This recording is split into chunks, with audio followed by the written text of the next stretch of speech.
There's a story we often tell in Maine about a tourist who had just crossed the bridge from Portsmouth to Kittery.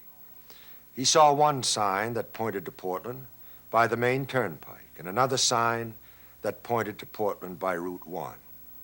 He wasn't sure which road to take, so he stopped and asked a native who was sitting by the side of the road, "Tell me, does it make any difference which road I take to Portland?" The native answered, "Not to me, it don't."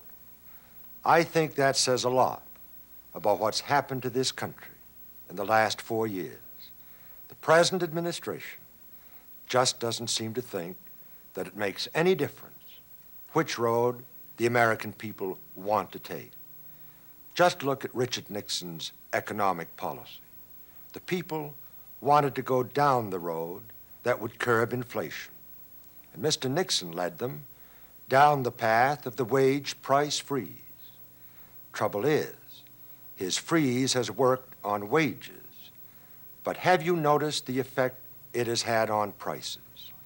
You cannot freeze a man's paycheck and then expect him to make ends meet in a supermarket where the price of meat has gone up more than 6% in the past 2 months.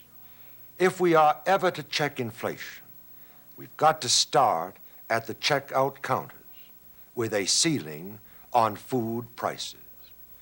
President Nixon says phase 2 is hitting home. You know it is. Then there's the administration unemployment record. What kind of a president deliberately uses unemployment to fight inflation? Since Richard Nixon took office, unemployment has almost doubled, more than 5 million in the country. And don't call them jobless. That's administration talk. They are people out of work. What's more, they're out of patience. And what can they look forward to from this system? Guaranteed welfare? You want guaranteed jobs.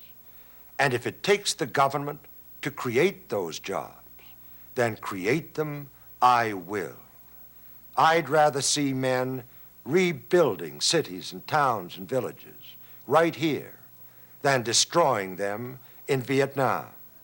I'd rather see men at work building public schools than building bombs. Richard Nixon could have made that happen, but he didn't. Think about what you have been reading in the papers.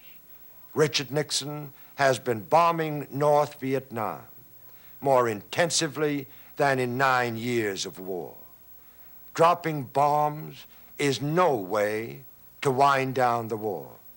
I consider it an insult to me and to every American for the president to expect us to believe that bombing will end the killing.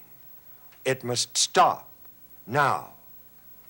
Perhaps one more story could be used to illustrate the frustrations the people of this country feel toward the government. And it goes like this. There were 2 Maine men, both poor, who were talking about the high cost of living and what they were doing about it. One of them asked, "How do you manage to feed all your kids, prices being what they are?" The other one said, "I just find out what they don't like, and I give them plenty of it." I think it's about time the American people were given what they do like. On Tuesday the 25th, vote for Muskie, because you're not just voting in a primary, you're voting for a president.